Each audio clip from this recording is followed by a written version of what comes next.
Hi guys! For today's video is i-share ko sa inyo yung about my pregnancy here in the US. So, guys, yung sa sitwasyon ko po ngayon na pagbubuntis ay hindi po ako masaya. Pero, kasi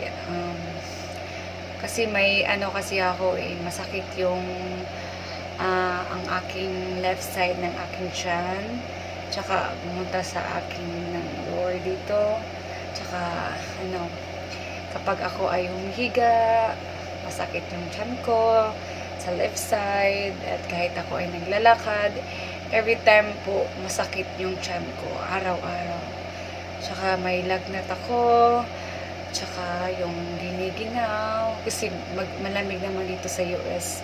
Pero iba yung kasi fever and chills po yung symptom ko. Sumasakit yung ulo ko, yung iba yung marami akong mga symptoms ng aking pagbubuntis na pinaka worst talaga is yung aking tiyan, na lalo na buntis ako at always po sumasakit yung left side ng aking tiyan. So ngayon po is nung December 1, pumunta kami ng pregnancy center dito sa Texas. So nagpa-check up ako kung pwede ba, if they're hoping na, or pwede ba ako mapa-ultrasound.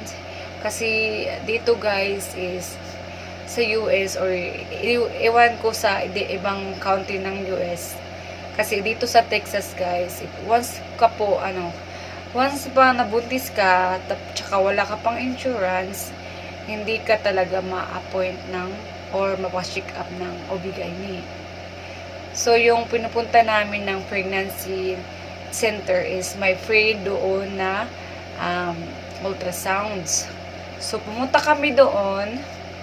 So, tinatry namin talaga pumunta doon kasi libre daw mapa-ultrasound. So, pero pagpunta namin doon, tinatanong po ako ng medical professional, ano daw ang kalagayan ng aking pagbubuntis. Sinabi ko, lagi po sumasakit ang aking left side ng aking tiyan. Sabi niya, ilang weeks, days na ba daw sumasakit ang aking tiyan. Sabi ko, almost 2 weeks na po sumasakit. At saka, yung pag-start po ng November guys, is ako ay meron akong nagkasakit ako guys. Nagkasakit ako. Marami akong sakit na dinaanan ngayon dito sa US. Iwan ko bakit may mga sakit ako, or So, pero ngayon, okay lang naman. Tinatanong ako if ano ba yung mga sakit ko. Sabi ko is may lagnat ako, tsaka giniginaw, fever and chills, yung para kang mag-shake na kasi sa lamig, tsaka yung nararamdaman ko, ganun yung nararamdaman ko guys pagbubuntis. Tsaka hindi ako makatulog kasi sumasakit yung aking left side, at 8 weeks na po akong buntis. Tsaka hindi po okay sa baby na palagi na lang ako may lagnat. Yun. Talagang guys, sobrang sakit talaga ng aking tiyan sa left side sa aking pagbubuntis. So hindi talaga ako makapakali guys. Lagi na lang akong umiiyak. Lagi na lang akong dadasal, bakit sumasakit, bakit anong nangyari sa akin, parang ganun. Tsaka guys, hindi ako nakapag post sa Facebook, or hindi naman importante mag-post sa Facebook. Hindi ako masaya sa aking kalagayan, at lalo na't ako may karamdaman na sa aking tiyan na sumasakit at nagdadalang tao, nagbubuntis. No, parang ano, ang hirap. Pagbubuntis ka dapat masaya kasi blessed naman kay God, diba yun na isang pagbubuntis. So guys, yung first ko na pagbubuntis sa kay Easy, sa kay Easy po pagbubuntis ko is wala akong nararamdaman na mga ganitong symptom na sobrang sakit o may sakit ako, wala akong sakit na pagbubuntis kay Easy. Ngayon sa pangalawang kong pagbubuntis is yung left side talaga yung problema ng aking pagbubuntis. Sobrang sakit. Tinatanong ako ng medical ng professional. Sabi niya, rate mo nga, you rate how pain you feel in your stomach in your left side. Sabi ko, sabi niya, sabi ko, 10, like 7, 10 out of 7, 7 po yung yung percent na sakit ng aking tiyan. Sabi ko, parang may tumutusok, parang ganun, yung lagi na lang nararamdaman yung kaliwang tiyan ko, guys. So, sabi ko, pwede na ba akong ultrasound? First pala kinuha niya ako ng urine, tsaka yung nakuha na po nung niya na positive pregnancy test verification, expected date, delivery, yung tinatagyan niya. Tapos, sabi ko, akala ko mapaka-ultrasound ako, guys, doon kasi doon naman yun naman kailangan ko is ultrasound lang kasi gusto ko malaman yung bakit yung kaliwang tiyan ko is sobrang sakit. So, sabi niya sa akin, yung kalagayan ko daw na sobrang sakit. Tsaka magkausap ko siya, gumaganon ako, nung shake aking katawan, tsaka mainit din ako. Sabi niya, you need to go to the ER, emergency room. Nag-iisip ako, wala kaming pera, and then, mahal yung babayaran sa emergency room, yung wala akong insurance dito sa US, parang wala talaga akong dito sa US, guys, na may ma-check up yung kalagayan ko ba. So guys, kasi tinatanong ko siya is okay na ba sa akin na ultrasound ito. Sabi niya is yung ultrasound daw doon sa pregnancy center is limited lang daw. So hindi ako nakapag-ultrasound. Ang sabi niya sa akin based in my situation, sabi niya is I have you have ectopic vacations pregnancy.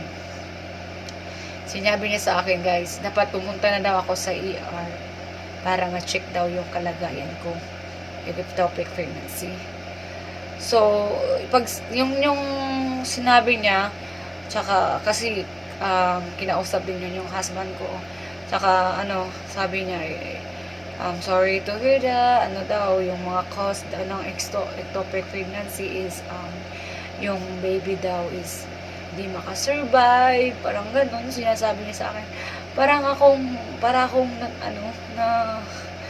yung hindi ko alam yung kalagayan ko na giniginaw, parang nalalamig na yung katawan ko, kasi sinabi niya sa akin na daw hindi daw ma-survive yung baby kasi ectopic pregnancy, and then hindi pa dapat tayo magbubuntis is masaya tayo, safe yung baby natin, safe tayo na tayo ang magulang, parang ganon. Sabi ko sa sarili ko, bakit nagganito, bakit ganito ang pagbubuntis ko, bakit nangyari sa akin.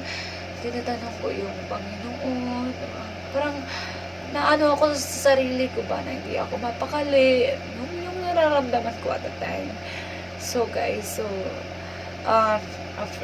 ectopic also cause like miscarriage, yung pagmalaglag yung beta, parang ganun yung mga cause na sa aking pagbubuntis.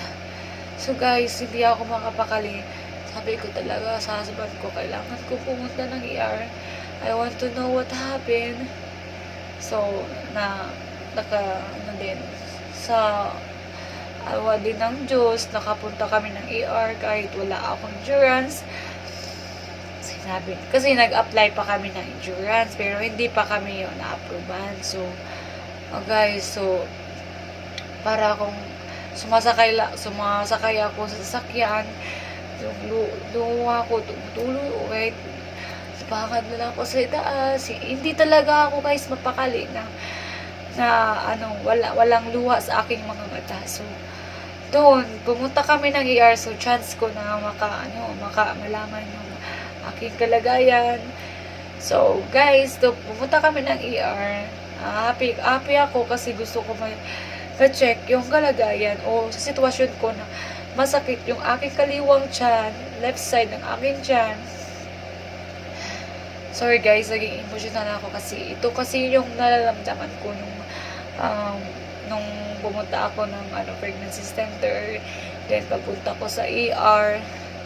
So, pagpunta namin sa ER guys, buti na lang na-explain naman ng aking mother-in-law o sa sitwasyon na I already applied the insurance, pero hindi pa na-approvean. Pero baka pag ma-approvean na is makaver po yung kasi nag-apply naman kami. So, sabi ng doon is okay naman daw. So, para akong, thank you Lord God.